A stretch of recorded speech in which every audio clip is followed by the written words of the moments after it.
I'm just taking a video of the whole thing. You can be in it all you want. Actually, you're not in it. I'm just so I can see pictures in there, you know, that I miss otherwise. Is similar in nature, by nature, to what you'd see in Adirondack Park in upstate New York. That's because, like those famous locations, the types of trees, combined with a similar climate at this time of year, set the woods on fire with color. Our autumn spectacular is mostly seen in deciduous trees like maples, elms, oak, and aspen. But the leaves don't actually change color. The color is always present. Reds, golds, yellows, and orange hide in each leaf as carotenoids, or anthocyanins, are unmasked in fall as the sun fades and the days cool. That's because the green chlorophyll that produces the tree's nutrients fades like the sun as the days grow shorter. And as the green leaves leaves, metamorphosis replaces it with the colors we are seeing today. So why is the plastic red on that maple tree? Yeah, they look like rentals. Because maples, especially sugar maples, are the most sensitive. I think our hotel we used to stay at was around here. Because that's the one with the water park, I think, right there. We never went to the one with the water park because we never had kids, so why bother? Signals the tree to prepare for cold and snow. And we had the dogs, This so. year we had such a weather pattern. A hot, dry middle of summer, followed by heavy rains in late August and early September.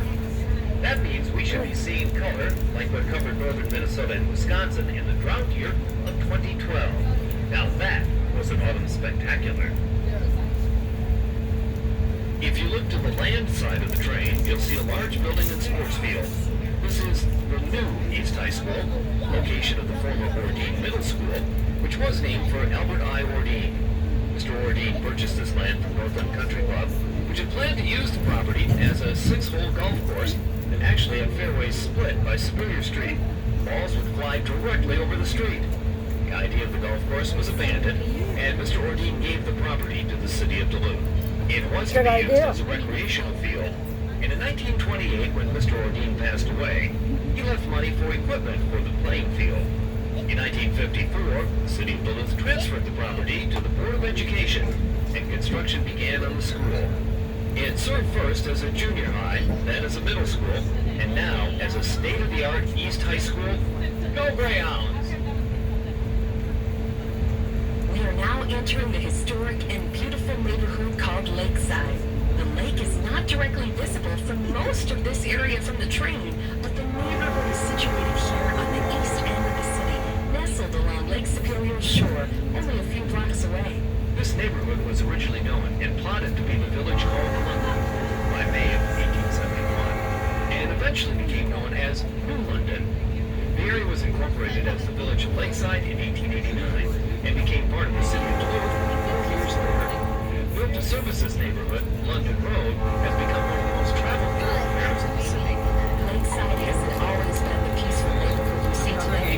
Much of it was destroyed in the Great Fire of 1918.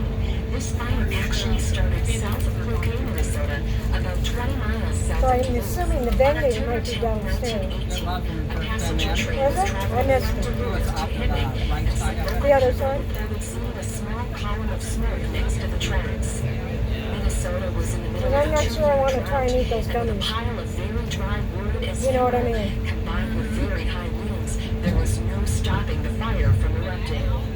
By October 12th, the fire had spread all the way to Lakewood Township, just past the eastern edge of Duluth. Most of the homes and buildings in Lakeside and surrounding areas were destroyed by the fire. More than 250,000 acres were burned that year in Minnesota, and 38 communities were destroyed. The fires caused $73 million in damage, which is $1.2 billion in today's money.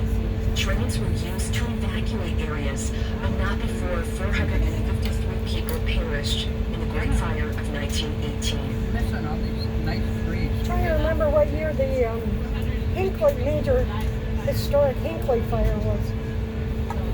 They got a museum too in Hinckley for that. Woohoo! Uh-huh. Sure, it's the train. You have that excuse while you're on the train, but when you're doing it off the train, then you have a problem. Unless you're getting off a boat, then it's called boat legs.